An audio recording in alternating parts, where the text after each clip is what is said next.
और बढ़ती महंगाई के बीच केंद्र सरकार ने चीनी के निर्यात पर भी बड़ा फैसला लिया है। 1 जून से चीनी के निर्यात पर प्रतिबंध लग जाएगा। सरकार का तर्क ये है कि बढ़ते चीनी दामों को रोकने और देश में सप्लाई जारी रखने के लिए यह फैसला लिया गया है। चीनी के निर्यात पर सरकार ने 31 अक्टूबर तक पाबंदी लगा दी है। जापान में हुई क्वाड समिट की बैठक के बाद प्रधानमंत्री मोदी सुबह 4 बजे देश लौट आए हैं। क्वाड समिट में प्रधानमंत्री मोदी ने आतंकवाद के मुद्दे पर जोर दिया। क्वाड देशों में आर्थिक सहयोग बढ़ाने और सुरक्षा का मुद्दा भी पीएम मोदी ने जोर शोर से उठाया। स्वदेश लौटने के बाद भी आज पीएम मोदी का बेहद व्यस्त कार्यक्रम रहने वाला है। सुबह 11 बजे प्रधानमंत्री मोदी कैबिनेट की बैठक करेंगे। और यूक्रेन का रूस पर पलटवार जारी है। बड़ी खबर आपको बता दें, यूक्रेन की 28वीं ब्रिगेड ने सटीक निशाना लगाकर नागरिक यार्ड में छिपे रूस के टैंक पर हमला किया है। यूक्रेनी हमले में रूस का BMP-3 टैंक पूरी तरीके से नेस्तनाबूद हो चुका है। ये बड़ी कार्रवाई यूक्रेन की तरफ से की गई है। रूस पर जबरदस्त पलटवार यूक्रेन का, जिसमें रूस का टैंक नेस्तनाबूद कर दिया गया है। ये तस्वीर आप देखिए, बेहद ताकतवर टैंक जिसे निशाना साधते हुए यूक्रेन की तरफ से ध्वस्त किया जा चुका है।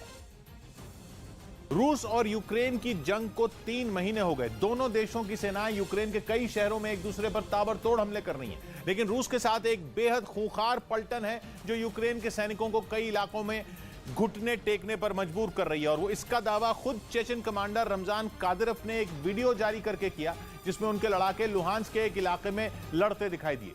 कादिरोव ने दावा किया कि वहां के एक बड़े इलाके से यूक्रेन के सैनिकों को खदेड़ दिया गया।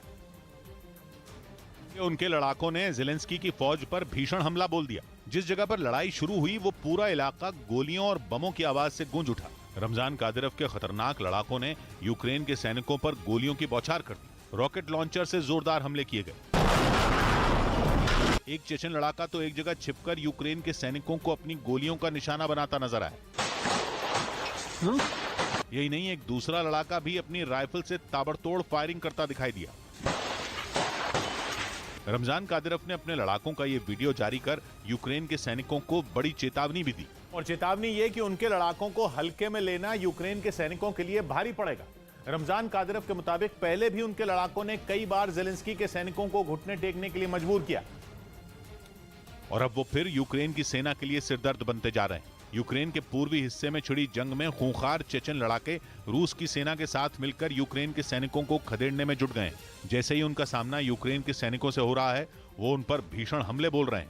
रमजान कादिरोव ने वीडियो जारी करके दावा किया कि उनके लड़ाकों ने लुहांस्क के एक बड़े इलाके से यूक्रेन के सैनिकों को खदेड़ दिया। यही नहीं, कादिरोव ने ये चेतावनी भी दी कि अगर यूक्रेन की सेना के जवान उनके लड़ाकों के सामने पड़ेंगे तो उन्हें पछताना पड़ेगा। क्योंकि कादिरोव का दावा है कि यूक्रेन के सैनिकों को भले ही दुनिया के कई देशों से आधुनिक हथियार मिल रहे हों, लेकिन उनके लड़ाकों के आगे वो टिक नहीं पाएंगे।